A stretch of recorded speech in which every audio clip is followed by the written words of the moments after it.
Okay, good morning everyone. Sorry. Good evening everyone. Good evening. Good evening. Am I audible? Friends, quickly confirm me. Am I audible or not? Am I audible? Hello, Oya, Kushlinda, Deepika.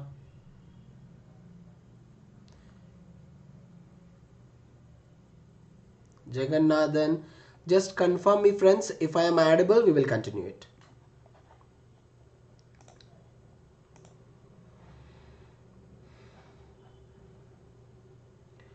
Please confirm. Am I audible?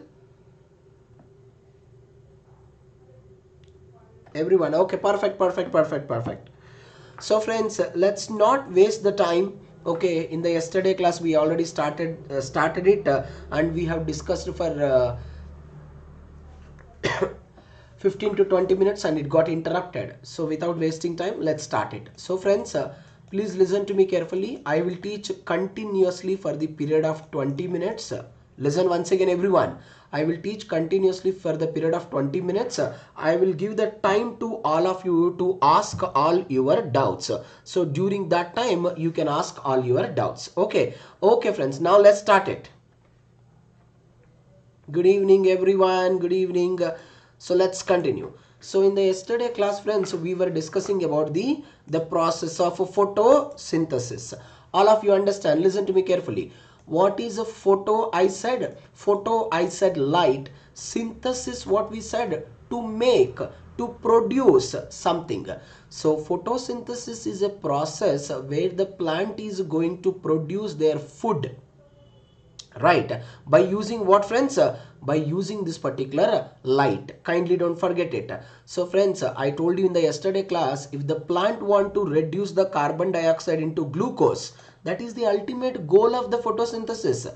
What the plant require different kinds of a raw material. Plant require water, plant require carbon dioxide, plant require energy. Energy is coming from sun, carbon dioxide is coming from atmosphere, water is coming from the soil. We all know that very well.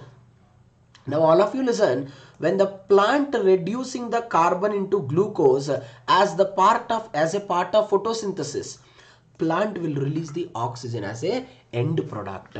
All of you listen once again friends, none of the plant is not going to release the oxygen purposely. Every plant is going to release the oxygen as a waste product, as a end product as a end product during their food preparation. And we already read friends, we are reading this particular equation from ninth standard. 6 molecule of carbon dioxide and 6 molecule of water giving rise to 1 molecule of sugar and 6 molecules of oxygen. And in the yesterday class, I told to all of you to remember one very important point. What is that? In our competitive exam, especially in the CSIR, in part C question, I will solve you in 2022 question. Just listen. Where does the photosynthesis reaction takes place? What I am saying, out of 4 options given in the part C, most of the time the question, at least one statement will appear from where this particular reactions are actually taking place. So all of you pay attention. Where does this particular photosynthesis is taking place? Photosynthesis is taking place exactly in a specialized organelle, which we call it as what friends? Chloroplast. You all commonly know that. Listen to me. Chloroplast contain outer membrane, chloroplast contain inner membrane. The space between the outer and inner membrane, we will be calling it as the intermembrane space. Kindly don't forget this particular statement. And what did I tell you friends in the yesterday class? Inside the chloroplast, there are flattened vesicle structures are present. Friends, what do you call this particular flattened vesicle structure? Thylakoid. But what did I tell to all of you? The thylakoids are not arranged as a single. All the time, thylakoids are arranged one by one, one on one. So what you can say, the group of thylakoids, we will be calling it as the granum. All of you listen to me carefully. One group of thylakoids can be connected to the another group of the thylakoids. How one group of thylakoids can be connected to the another group of thylakoids? By a thin thread-like structure, which we called, my friends, lamella. Do not forget the statement. So once again, quickly understand. Chloroplast contain outer membrane, inner membrane, intermembrane. Inside the chloroplast, flattened vesicle we called thylakoid, and thylakoids are arranged in a group. The group of thylakoids we call granum. One group of thylakoids can be associated with the another group of a thylakoid by a thin thread like structure which we call it as friends lamella. That's the common point. Now all of you listen to me very carefully friends.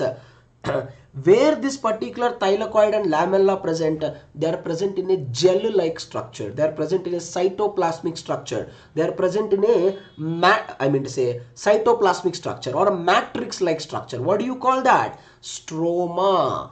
And you all commonly know that friends, chloroplast we used to call it as what? Self-replicating organelle. Yes or no? Of course yes.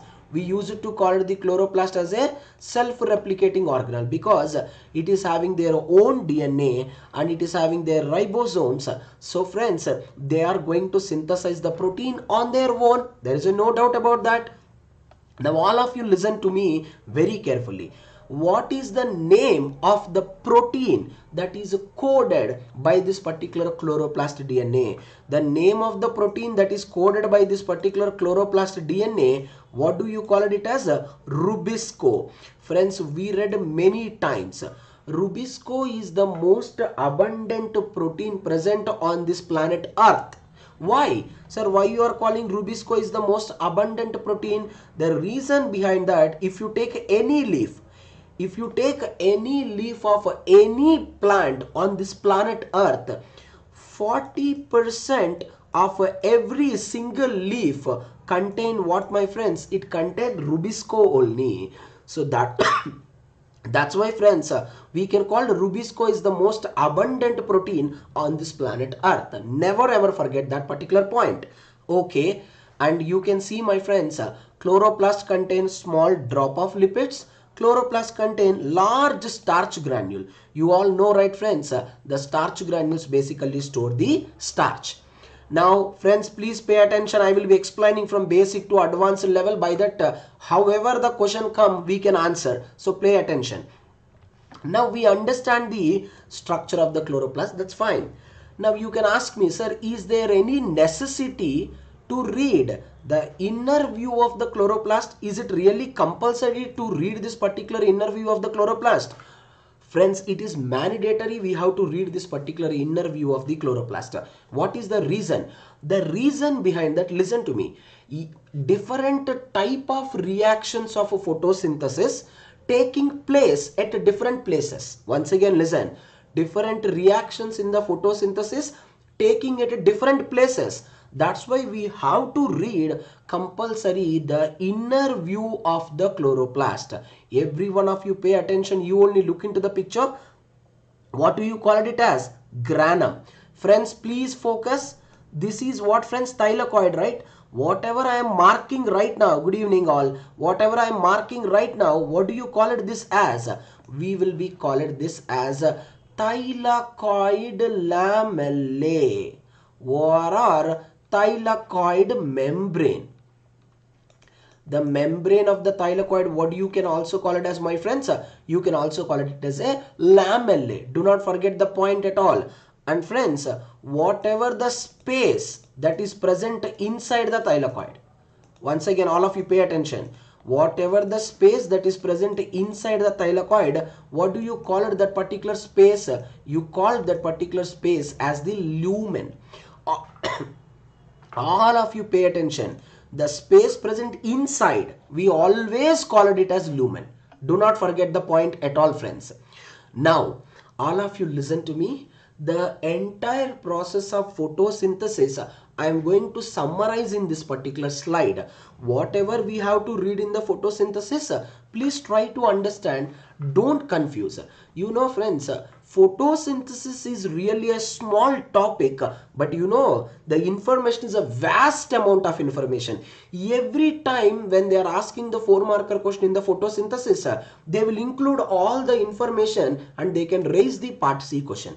That's why, friends, whenever you are reading the photosynthesis topic, always listen. Try to remember maximum amount of the information without fail. Now listen. Photosynthesis, I have already told you what is the ultimate goal of the photosynthesis. Reduction of the carbon dioxide into glucose. That is the ultimate goal of the photosynthesis. Now everyone listen to me. Do you think fixing of carbon into glucose is really a easy process? Not at all. It's really difficult process. So plant can't fix the carbon into glucose very easily, friends. What the plant require if they want to fix the carbon into glucose? First, friends, plant require energy. When there is a sufficient amount of energy, plant can easily fix the carbon into glucose. What they require, friends? They require ATP and NADPH. Once plant prepare the energy, then by using energy they can reduce the carbon into glucose in a very easy way. Now all of you listen my statements, friends. So but do you think, friends, plant can prepare the energy very easily? Never ever. If the plant wants to prepare the energy, what the plant require? Plant require light. Without light, it's highly impossible for the plant to synthesize the energy molecule. But if the plant want to reduce the carbon into glucose, do you think plant require light? Not at all. So listen my words carefully. Preparation of a food not require light, but preparation of energy required a light. So friends, the entire process of photosynthesis broadly categorized into two reactions. One we called light reactions, another one we called, friends, dark reactions. Name itself indicating, right? Light reactions means which is occurring in the presence of light. That's why we can call light reactions. What is the ultimate goal or ultimate aim? Production of ATP and NADPH. Friends, don't confuse. I told you in many lessons to all of you. ATP we call it as energy equivalent. NADPH, what do you call it as, friends?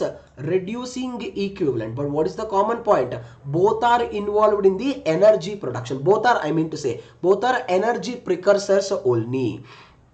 Now, what is dark reaction? Friends, please kindly don't confuse, okay? Dark reactions doesn't mean that they are occurring in the dark. That is a wrong statement. Dark reactions means, friends, they do not require light. Whether the light is present, whether the light is absent, doesn't matter. You only imagine, I am a plant.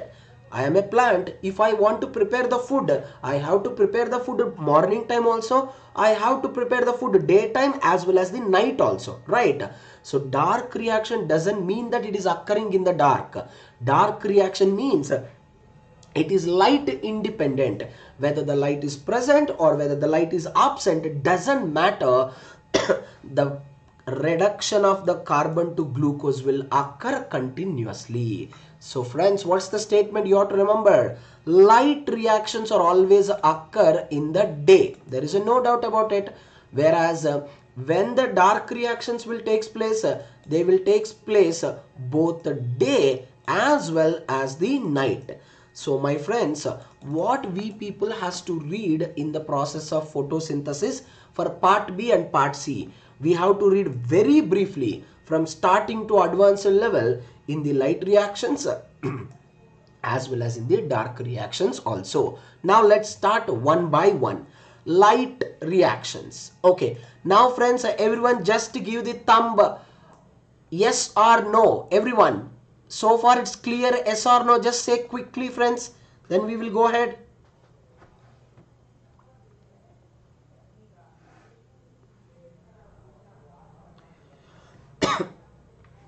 Anisha, reducing equivalent. You know, right? Reducing equivalent are the one which can undergo the process of reduction. Whichever undergo the process of reduction, we will be called them as a reducing equivalents. Your understanding? Even you can also remember reducing equivalents can also act as a electron carriers also. Okay, that's great. That's great. Okay, so kindly don't interrupt me for the period of 20 minutes. Once again, I'll finish something and I'll solve all your doubts. Let's continue. Okay, Anisha, is your doubt is clear? light reactions, what you can also call it as friends, light dependent reaction. What is the first statement you people has to remember for the exam point of view? Where does this particular light reactions are taking place? That is the point you have to remember. The light reactions, good, the light reactions are taking place on the thylakoid lamellae. We can also call it as what friends, thylakoid membrane. Now you can ask me a question, sir. Friends, please listen the lesson very carefully. My target is that whatever the questions that are present in the 2022 question paper, you have to answer every single question without reading anything. Just by listening the lesson only, you will understand whether you are in a position to answer the questions or not. What is the level of your understanding? So I'm requesting all of you pay attention towards every single slide. Now the question is, where the site of light reactions we read? Thylakoid lamellar membrane. Now the question comes here, why the light reactions are occurring only on the membrane? Why not in any other area? The reason behind that, on the thylakoid membrane only friends, there are many photosystems are present, like PS2 and PS1, and friends, every single electron carriers are present. All the electron carriers are present on the thylakoid membrane. Most importantly, anyway we're gonna read everything elaboratively. Most importantly, F0 F1 complex is also present, which we also call it as ATP synthase, which is involved in the synthesis of ATP. And I forgot to tell you, this PPT will help you 95 to 97%. Okay, so apart from the PPT, I want you to read just once revise Pathfinder. Once revise the Pathfinder enough, and I will provide the practice questions. Just to do that particular practice questions enough. So friends, now we are talking about what? Light reactions. Friends, all of you listen to me. Light reactions are a very big process. I mean, it's a very large process, time taking also. Why? Because there are a lot of factors are involved. Once again, listen. Before completing the light reactions, you should not forget this word, these lines. If you forgot these lines, friends, light reactions you never ever understand. So if you want to understand the light reactions, first of all you have to remember the goal of light reaction, that is production of ATP and NADPH. Now let's see how we are going to produce. What is happening in the light reaction? There is an absorption of the light. Why we are absorbing the light? We will convert that light energy into chemical energy, and we will produce this particular energy precursors. Now the question comes here, who is absorbing the light in the plant body? Obviously friends, in the plant body there are many photosynthetic pigments are present. All these photosynthetic pigments are going to absorb the light. Don't forget that. Now all these photosynthetic pigments are broadly categorized into principal pigments, accessory pigments. My friends, sometimes the accessory pigments can also be called as antenna pigments. Now principal pigments are, listen my statements very carefully. Principal pigments are chlorophyll A, bacteriochlorophyll A, chlorobium chlorophyll A. Friends, listen my statements carefully. Chlorophyll A is the type of a chlorophyll molecule which is most abundantly present in the green plants. Now you can ask me, sir, why you are using a word bacteriochlorophyll and why you are using a word chlorobium chlorophyll? See, the chlorophyll A is present in the purple bacteria. There also you can call it chlorophyll A only, right? Then why you are calling it as a bacteriochlorophyll A? The reason behind that, modified chlorophyll A. Listen my statements carefully, friends. Modified chlorophyll A present in the purple bacteria, we can call it bacteriochlorophyll A. Modified chlorophyll A present in the green sulfur bacteria, we are calling it as what, friends?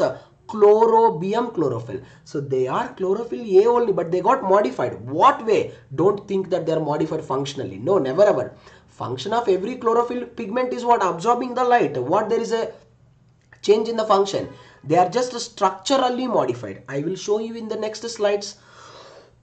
We call it them as principal pigments. Now all of you pay attention. Antenna pigments or accessory pigments. What are these one? So antenna or accessory pigments are broadly categorized into chlorophyll BCD, carotenoid, phycobilins. Friends, remember every single information. Please don't leave small information in the photosynthesis, because 4 marks are in our pocket. You pay attention, this particular carotenoids, they are actually categorized into 2 types. One we call it as, friends, carotenes. Another one we call it, friends, xanthophyll. Now you can ask me, sir, how the carotenes are differ from the xanthophyll? All of you listen, friends. Carotenes, they just contain carbon, hydrogen, nothing else they contain. If you look into the xanthophyll, along with the carotene, along with the carbon, hydrogen, it also contain, my friends, oxygen. Do not forget that. Now here comes an interesting point. The carotenes are further broadly categorized into many types, but I am giving you an example. What is the name of the carotene that is present in the carrot? We can call it as a beta carotene. This thing everyone will remember, friends. I want you people to remember the carotene which is present in the tomato. Tomato is red in color because of what? Carotene. What do you call that particular carotene? We called it as a lycopene. Lycopene is the one which is basically present in the tomato, which is a type of carotene only. What are the examples of xanthophylls? Please kindly remember, the best example of the xanthophyll is the lutein. Lutein. What is that? Lutein. So then the next one, phycobilins. In the next slide, I will explain you the structures. Phycobilins, the examples are phycoerythrin, phycocyanin, yellow phycocyanin. Friends, now here comes a question. What is the question? Where the chlorophyll, among chlorophyll, carotenoid and phycobilin, which are water soluble, which are lipid soluble? Is there any necessity to know that? Yes, we have to know the chemical nature of every pigment without fail. My friends, all of you people remember, phycobilins are the only pigment which are water soluble. Whereas, my friends, all the chlorophyll molecules as well as the carotenoid molecules, friends, they are extremely lipid soluble. Please kind of soluble. Now, friends, let's try to understand the structure. Now, you can ask me, sir, is there any necessity to remember the structure for our exam? You no need to remember how the structure looks like. You have to remember the structural composition, which means what does that particular molecules are actually made up of. That is the point you people has to remember. It is made up of chlorophyll molecule made up of 2 things. One we called head, another one we called tail. I will explain in a simple way, friends. Please focus. Head and tail. What is the head of the chlorophyll? We call it as, all of you pay attention, head of the chlorophyll, you will be calling it as a porphyrin head. And friends, what is the tail of the chlorophyll? You will be calling it as, friends, the tail of the chlorophyll, you will be calling it as, friends, phytol chain. Never forget this. Now let me simplify to you how does exactly the porphyrin looks like. What does the porphyrin is composed of? Everyone pay attention. You are able to see here A, B, C, D. What are these? They are called pyrrole. So 1, 2, 3, 4. How many pyrroles? 4 pyrroles. 4 pyrrole, what do you call? Tetrapyrrole. So friends, this tetrapyrrole ring come close together, surround the central metal atom, magnesium. That is what do you called? Porphyrin. Once again listen. Porphyrin means tetrapyrrole ring come close together, surround the central metal atom magnesium. That is what exactly we can call porphyrin. Most of the students never understand what is the function of a magnesium. It is important for the part B or as one of the statement in the part C. Friends, the ultimate function of the magnesium is actually acting like a chromophore. Don't forget that particular statement, friends. That is called porphyrin head. What is phytol chain? All of you listen. Phytol chain is a long hydrocarbon chain. Simple. Very simple. Long hydrocarbon chain is a phytol chain. A tetrapyrrole surround the central metal atom magnesium, that is the porphyrin. Now you can ask me a question.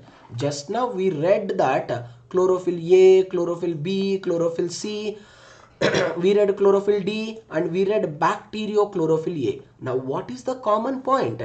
Every chlorophyll molecule contain the head. Every chlorophyll molecule contain the tail. Then you can ask me, sir, how can you differentiate one chlorophyll molecule with the another chlorophyll molecule? You all will say to me, sir, based on the absorption of light, I can separate or I can differentiate. That's true point. Not only that, based on the structure also, especially what? Based on their side chain. Based on their side chain also, we can differentiate one chlorophyll molecule with the another chlorophyll molecule. If you quickly look into this, friends, chlorophyll A having methyl group, chlorophyll B having aldehyde group, bacteriochlorophyll A having something else. Is there any necessity to remember? Not at all. What you have to remember is that one chlorophyll molecule can be differ from the another chlorophyll molecule exclusively with the help of a side chain. That's the unique statement I want you to remember. Next one, carotenoid. Friends, when you read the carotenoid structure, I want you to remember only one point. What is that one point? Isoprene structure. What is isoprene? All of you listen, friends. Isoprene is a 5-carbon containing compound. All of you friends, look into the diagram carefully. 5-carbon containing compound with alternate double bond, single bond, single bond, double bond, single bond, double bond, single bond, double bond, single bond, double bond.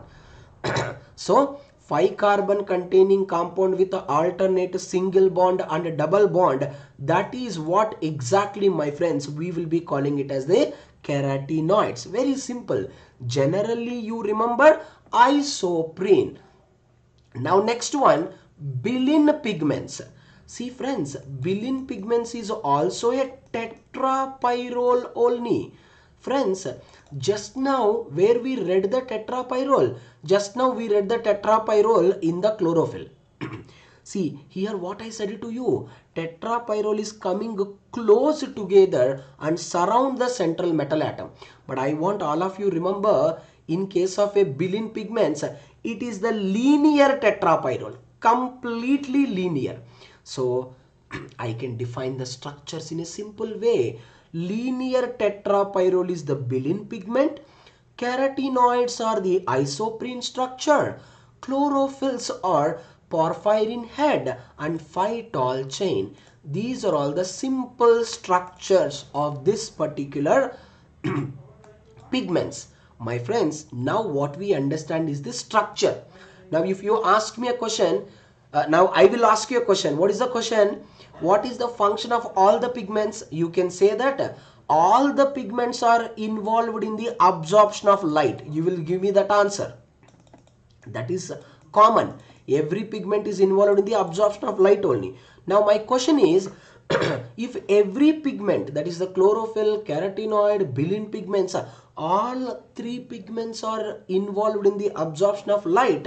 Now my question is, then why the plant require all the three pigments? Any one pigment is sufficient, right? Then why they require three pigments? The answer is all the pigments absorb the light at different wavelengths. All the pigments absorb the light at the different wavelengths. Now what is the statement you have to remember? Carotenoids. So all of you listen, my friends, this is also very important. carotenoids also absorb the light. At the same time, carotenoids are the one which will protect the plant body from the high intensity of sunlight. In a simple way, carotenoids are the one which will protect the plant body from the photooxidative damage. You imagine, friends, you take example of human beings. When we are exposing to the high intensity of sunlight, what we will do? We will try to escape. But plant, do you think plant can escape? Because plant can't move, right? So they have to tolerate that conditions. How they can tolerate? With the help of carotenoids. So what I want you people to remember, carotenoids are not only involved in the involved in the absorption of light, but also carotenoid plays a key role in protecting the plant body from the photooxidative damage. Friends, right now what we studied? Structure. Now let's understand the function. See friends, 90% of the students will get confused with this particular slide. I am requesting every student understand this slide thoroughly. I will explain twice. Use the brain, apply the knowledge and understand it. I'll make it simple. After that, I will give the time to ask all your doubts. Now you all said to me that the ultimate function of the three pigments is what, friends? Absorption of light. Now you only try to understand, friends, if the three pigments are involved in the absorption of light, listen friends, based on the absorption of light, there were two spectra were derived. Based on what? Based on the absorption of light, two spectra were derived. Very important slide, pay attention. One we called absorption spectra, another one we called, my friends, action spectra. What is the major difference between absorption and action? Let me tell you. First of all, everyone listen my statement carefully. What do you mean by the word absorption spectra? Listen to me, friends. At which particular wavelength the particular pigment absorb maximum amount of light? Once again, all of you listen to me. I'll explain in a simple way. At which particular wavelength the particular pigment absorbs maximum amount of the light? That is what exactly we called absorption spectra. Now let me explain in a very elaborative way. On the x-axis, what I have taken? Wavelength in nanometer. On the y-axis, what I have taken? On the y-axis, I have taken amount of the light absorbed. All of you pay attention. In this particular graph, we have taken three pigments. Chlorophyll A I have taken, chlorophyll B I have taken, okay, and carotenoid. Friends, everyone quickly give me the answer. Am I audible to everyone? Oh yeah, I think you have to refresh. Am I audible to everyone? Friends, very quickly give the reply, please. Just type yes or no. Am I audible?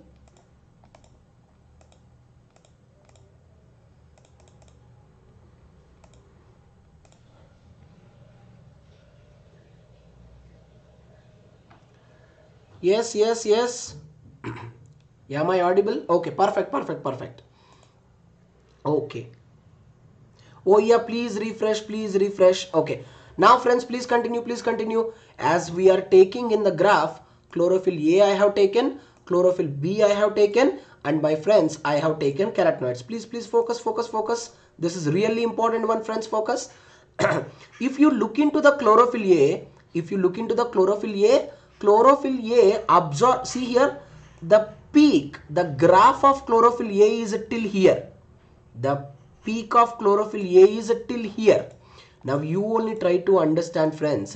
The peak is where? Till here. So chlorophyll A absorb dark blue light. Chlorophyll A absorb light blue light. But my friends, chlorophyll A never ever absorb green light. Now every student listen the statement whatever I am saying. Whatever the color absorbed by the pigment, it never appear in that color. But friends, whatever the color reflected by the pigment, it will always appear in that color. What do you mean by that? What you have to understand here? Chlorophyll A, what light it is, what color it is absorbing? It is absorbing dark blue, so it never appear in the dark blue. It is absorbing the light blue, it never appear in the light blue. But my friends, the chlorophyll A is reflecting the green light. So since chlorophyll A is reflecting the green light, so my friends, it will appear in the green color. You all commonly know, right friends, why all the plants appears to be green in color? Because the chlorophyll A always reflect the green light. It reflects the green light, so plant appears to be green in color. Suppose take another unique one, carotenoids. All of you listen to me friends, carotenoids. Carotenoids can absorb the dark blue light. Carotenoids absorb the light blue light. Carotenoid absorb green light also. But you can see the graph was till here only, which means carotenoid never absorb yellow light. Carotenoid never absorb red light. Carotenoid never absorb orange light also. So what do you mean by that? Instead of absorbing these three colors, the carotenoids are going to reflect the green color. Sorry, they are reflecting all these colors. You all commonly know, right? Carrot is orange color. Why the carrot is in orange color? Because it contains the carotenoid. Carotenoid reflect the orange color. You all know very well. Tomato is red in color. Why? Tomato contain a lycopene, which is a carotenoid, which reflect the red color. So friends, what I want you to remember, absorption spectra means friends, it is absorption spectra basically explaining us at which particular wavelength the particular pigment absorbs the light. That is what absorption spectra is explaining us. Now next one, what is action spectra? Friends, don't confuse, okay? Absorption spectra, it is completely about the pigment. Whatever we talk about the absorption spectra is completely about the pigment. But friends, when you look into the action spectra, we were talking about what friends? Process. We are talking completely process. How can I define? Action spectra means at which particular wavelength the particular process occurs maximum. Once again, listen my statement, whomever did not understand. At which particular wavelength the particular process occurs at its maximum. That is what you called action spectra. Friends, you can take any process as an example. Let's take an example of photosynthesis only. At which particular wavelength photosynthesis occur maximum? 600 to 700 nanometer. So what I can tell to you? So the action spectra for the photosynthesis process will be 600 to 700 nanometer. So action spectra will explain about the process. Absorption spectra will explain about the pigment. Okay. Now friends, everyone in 1 second. Is that clear? Now you can ask me all the doubts till this particular slide. I'll go little slow but effectively. Let me know friends very fast.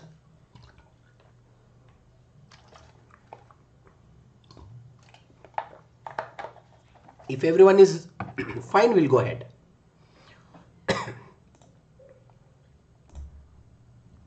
Quick reply. I think.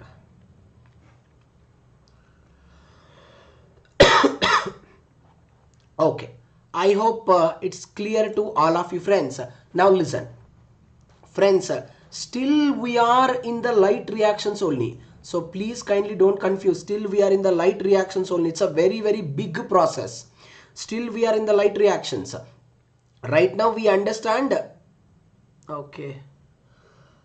Yes. Kaushalendra and Tarun, please try to understand what I am saying. Kaushalendra and Tarun and whomever is not understanding this particular action spectra.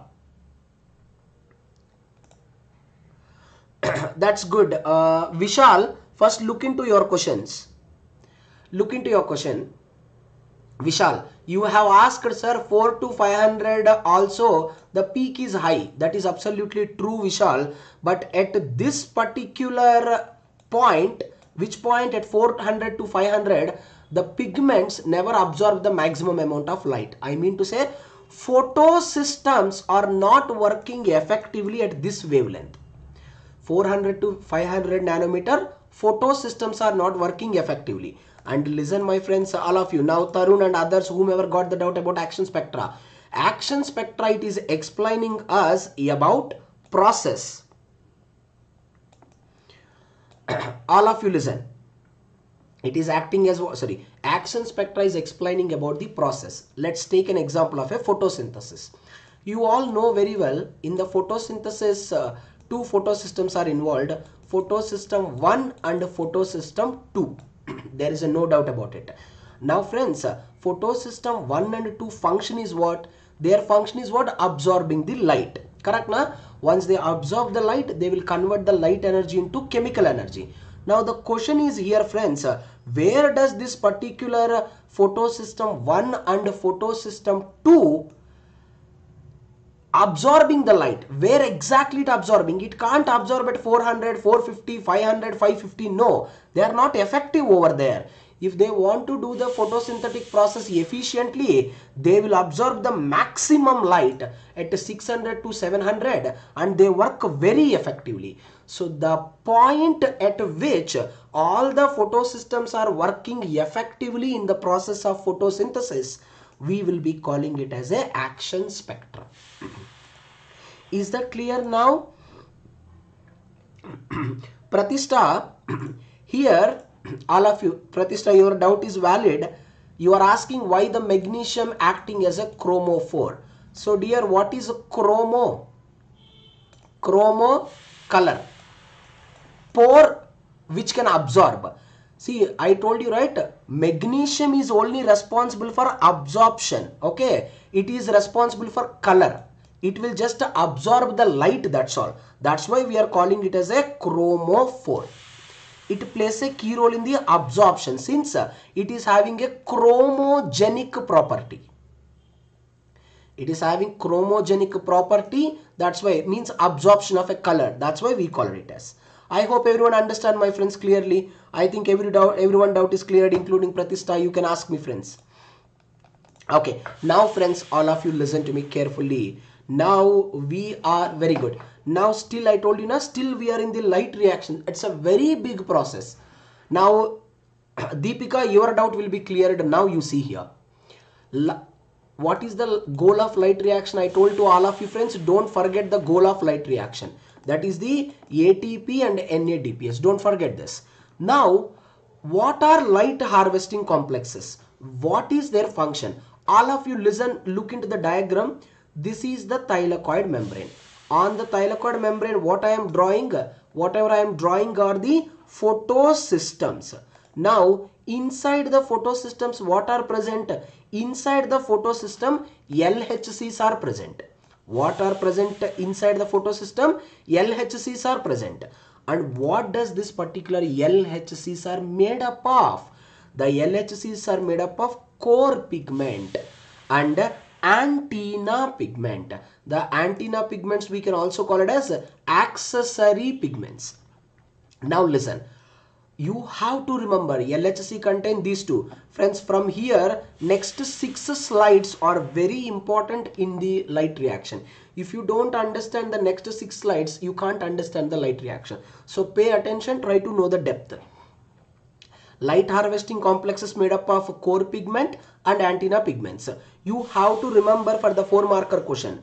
What does the core pigment is made up of? What does the antenna pigments are made up of? All of you pay attention. Core pigment is exclusively made up of only chlorophyll A. Antenna pigments are made up of chlorophyll B, xanthophyll, as well as friends, carotenes. Please kindly do not forget this particular statement at all. What does they made up of? Now all of you pay attention. There are two photosystems are there. Photosystem 2 and photosystem 1. First listen to me carefully, friends. Why we have given the name photosystem 2 and photosystem 1. Most of the students will say that, sir, photosystem 2 absorb the light at 680 nanometer. That's why we are calling it as a photosystem 2. No, it is true. It is absorbing the light at 680 nanometers. That is no doubt. Same way photosystem 1 is absorbing the light at 700 nanometer very effectively. There is no doubt about it. But friends, the reason is very simple. Why we are calling photosystem 1 and 2? There is no logic.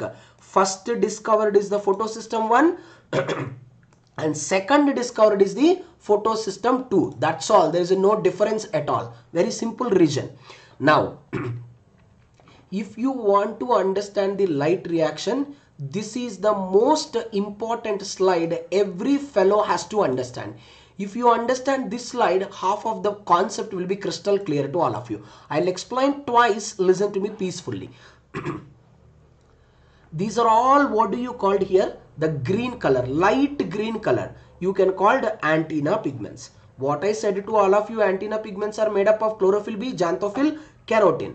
And the dark green color you are seeing, right? That is called as reaction center. What did I say to you? Reaction center is exclusively made up of chlorophyll A. And most important one, you are able to see the purple color. What is that? It is the primary electron acceptor, and continuously there are many electron acceptors are present. My friends, every one of you pay attention towards the concept. It's really interesting. What is happening first? And don't forget our goal. Our goal is this. If you forget the goal, you can't understand the process. What the antenna pigments are doing? Antenna pigments are absorb the light and they will transfer the energy to one by one. See here, from one antenna pigment to the another, another to the another, another to the another. So this kind of transfer of energy, we will be calling it as resonance transfer of energy, which means the transfer of energy from one antenna pigment to the another antenna pigment. Now pay attention all of you. Finally, where it reaches, listen to me 10 minutes, where it will reaches reaction center. Now reaction center get excited.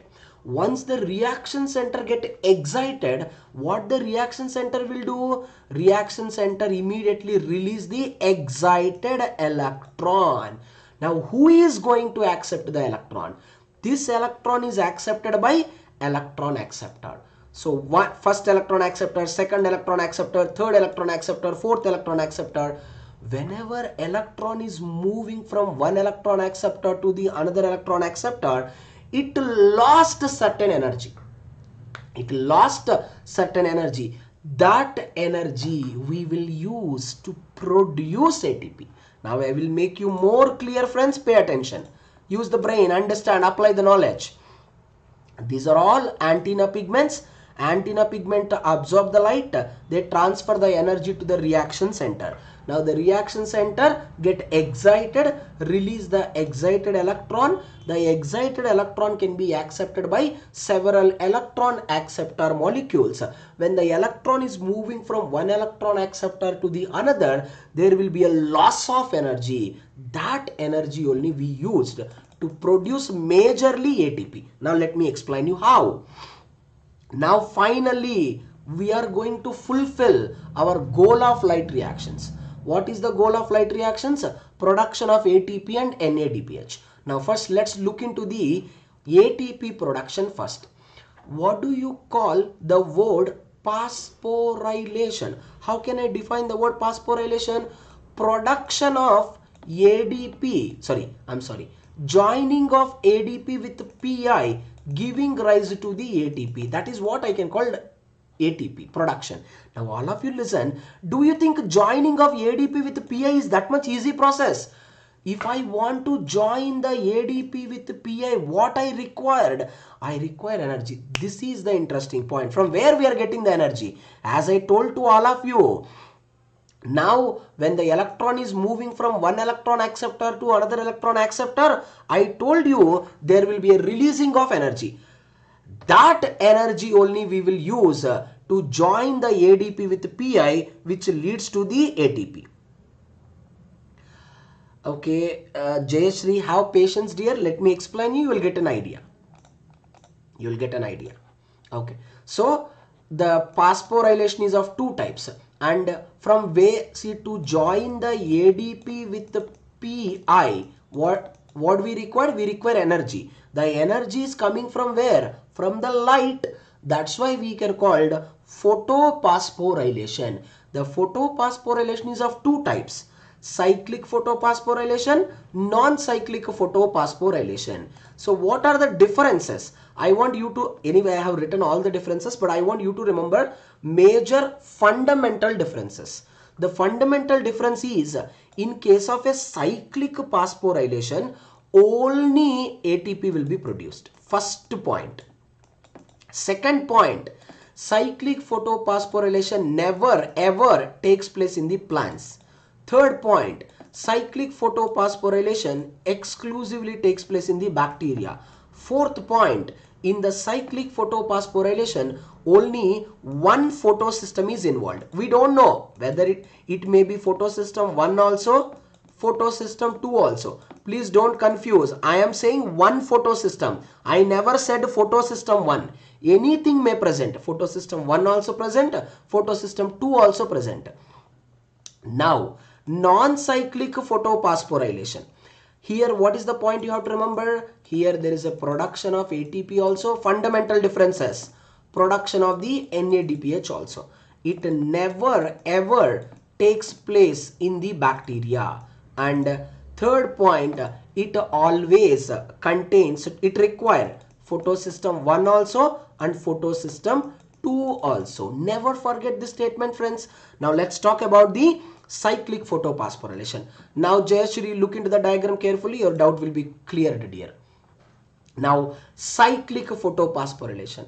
Why I have given the word cyclic photophosphorylation? Because the movement of electrons will be cyclic manner, which means from where they have started, they will come back to the same origin. That's why I have called it as a cyclic photophosphorylation. Now, all of you pay attention towards the diagram. You can see now all the light green colors are green color ones are what? Antenna pigments. What is this dark yellow color one? We can call it as core pigment. Core pigment is made up of what? Chlorophyll A. So all the antenna pigments absorb the light, send the energy to the reaction center or the core pigment. But you people remember widely as a reaction center. Now the reaction center get excited, release the excited electron. Now the excited electron will, who is the first electron acceptor? Ferredoxin. Then followed by plastoquinone. There are two type of plastoquinones are there. Plastoquinone A, plastoquinone B. Then followed by cytochrome B6F. Then followed by the plastocyanin. So what, finally electron came back to where? Wherever it started. Now Jayashree, please look into your question, dear. Whatever you said is absolutely true point. The electrons won't be excited all the time. That's true. But when the electron is moving from one electron acceptor to the another electron acceptor, during their excitation stage, it lost the energy. That energy can be used to join the ADP with PI. Hence, there is a production of the ATP. Simple point. During the excitation, whenever it is moving from one electron acceptor to the another electron acceptor, it lost energy. That energy only used to join these two. Now you can ask me a question, sir, from where these two came from? Of course, these two are already present inside the cell. Sugar, phosphates, everything is present inside the cell only, right? So they will be joined and there is a production of ATP. Don't forget this. I hope Jayashree, your doubt is cleared. Good, good, good. So ferredoxin, plastoquinone, cytochrome B6F, plastocyanin. Friends, this is the cyclic photophosphorylation. 99% of the students will compare the cyclic photophosphorylation with the non-cyclic photophosphorylation in terms of electron flow and they'll get confused. You should not compare the electron flow. You can compare the entire process. There is no problem. You should not compare the electron flow. Why? because this is happening in the bacteria and non-cyclic is happening where? In the plant. So we cannot compare the plant electron scheme with the bacterial electron scheme at all. But for your better remembering, I am writing. So in case of cyclic photophosphorylation, what is this? First ferredoxin, then followed by the plastoquinone A. You just remember, many times, more than 7 to 8 times we got the question. Plastoquinone A, plastoquinone B, cytochrome B6F, then followed by the plastocyanin. This is the electron flow in this cyclic. Just for your understanding, I have written. Non-cyclic, how many photosystems are involved, friends? Of course, two photosystems are involved. One is the P680, another one is the P700. All of you pay attention towards this. Understand what exactly I am talking about. This is what? P680 antenna pigment. They absorb the light. They will pass the energy to the reaction center. What the reaction center contain? Chlorophyll A. Now reaction center get excited. Now the excited reaction center released the electron.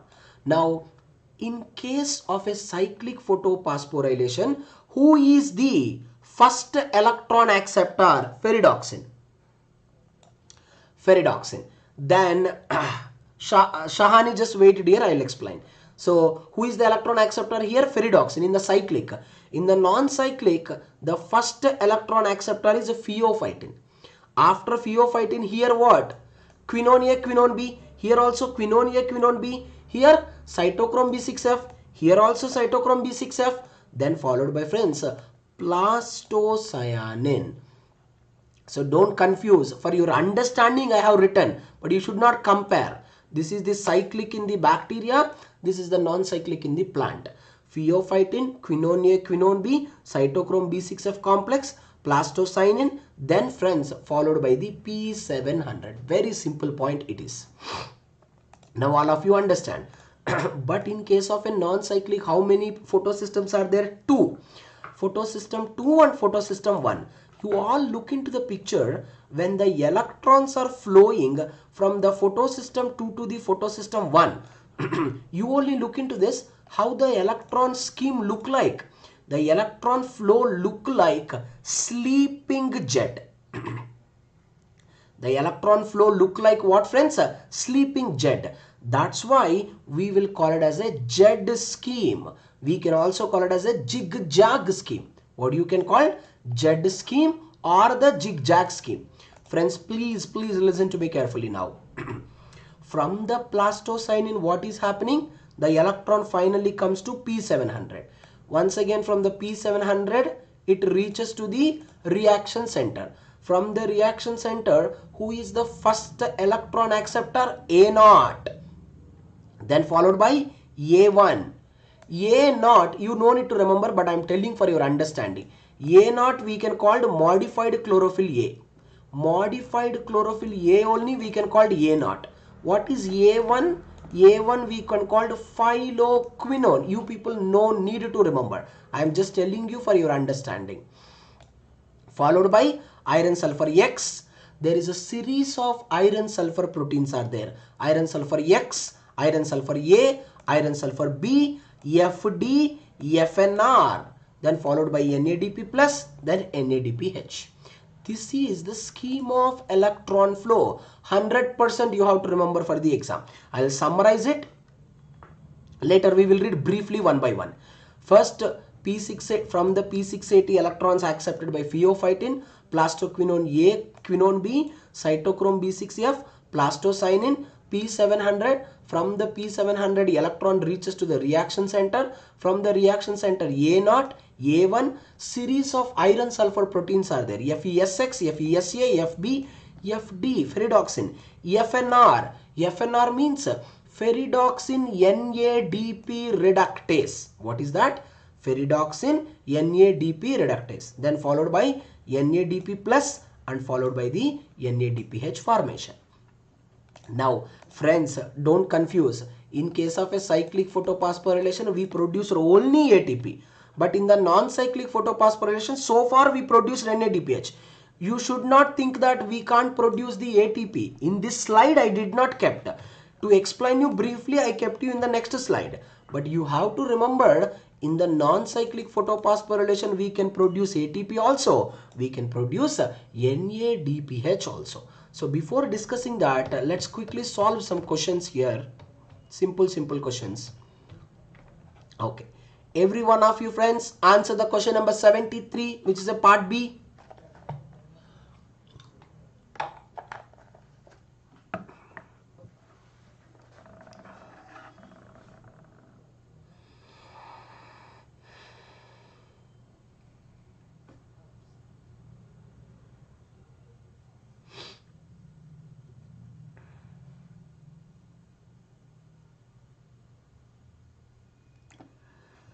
Shahani, it is from magnesium only, dear. Magnesium is there. There are many many proteins are there actually. Shahani, there is a proteins called as D1, D2, CP43, CP47. These basically release the electrons.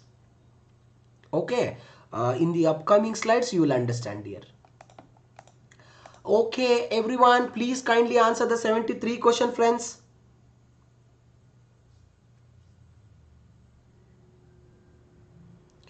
So fast.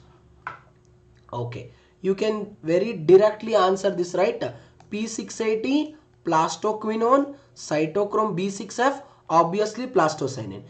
Because friends, by looking at the plastocyanin only, you can tell the answer and you can eliminate these three options very easily, friends. Simple point. Very good. Okay, answer this question, which is a 4 marker. Please answer question number 80, which is a 4 marker.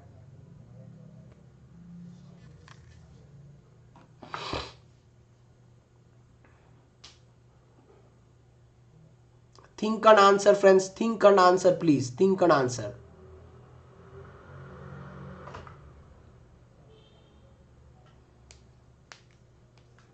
Don't be hurry, please.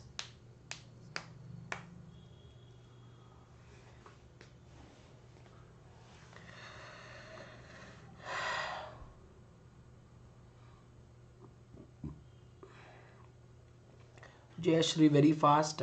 Check your answer, dear. Please check it. You have to always check thoroughly, dear. Sumaya, there is a no R, dear. What is that R I am not getting? No, look into the question. Which of the combination is correct? Friends, have patience, slowly. No one is analyzing the question. You have to choose the combination. Slowly, friends, slowly, please. Slowly, please. Friends, all of you not thinking. Look into the given question. In a photosynthetic electron transport, electron travel through the carriers organized in the jet scheme. The following are indicated as a direction of the electron flow. Oh, I'm so sorry. Now you only look into the given question. First one, P680, PQA, PQB, cytochrome B6F, pheophytin. This is absolutely wrong, right? After P680, which has to come? Pheophytin has to come. So P is wrong. If you look into the Q, just now I told you P700, A0, A1, iron sulfur X, iron sulfur A, iron sulfur B, FD, FNR, finally NADP. Correct, right? So Q is absolutely right. Now if you look into the R, P680, pheophytin, quinone A, quinone B, cytochrome B6F, PC, P700. R is right. Yes, P700, A1, no, right? After P700, A0 will accept the electron. So P is wrong, S is wrong. The correct answer will be B. Okay.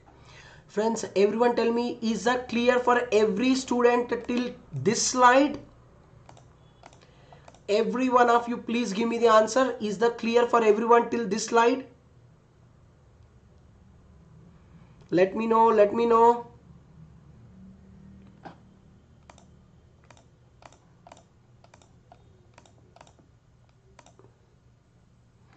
Okay, I hope it's clear for everyone. Okay.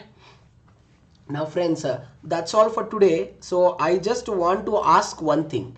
See, if I just want to ask you one thing, just give your suggestions.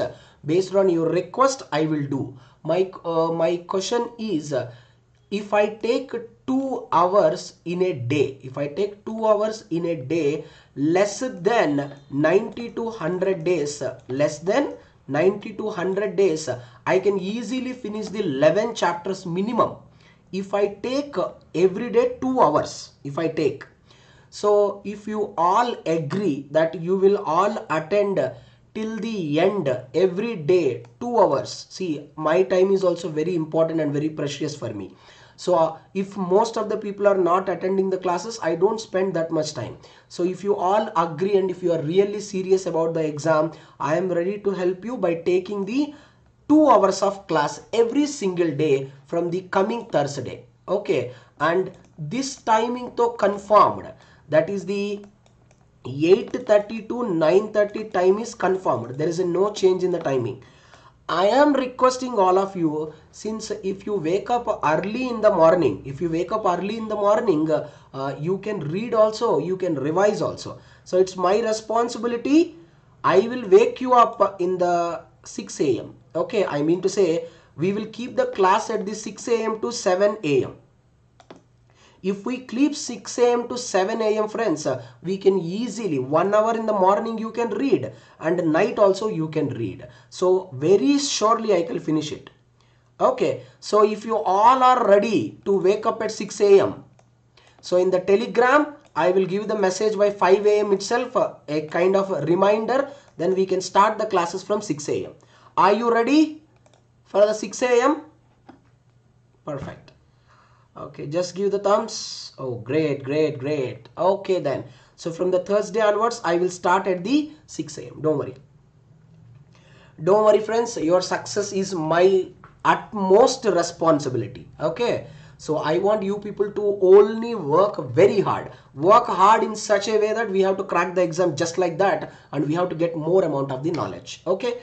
That's all friends. I will see you by tomorrow sharp 8:30 p.m. Okay, I'll be there till the end of the exam for all of you. Don't worry at all. Okay. Okay friends, that's all for now. I'm requesting all of you friends. Yeah, 6 a.m. is okay for everyone. Yes. So I'm requesting all of you friends, please kindly share the links and telegram link and YouTube channel link to most of the people. Okay. By that we can reach many people and we can help many people by providing the quality of coaching. Okay friends, thank you.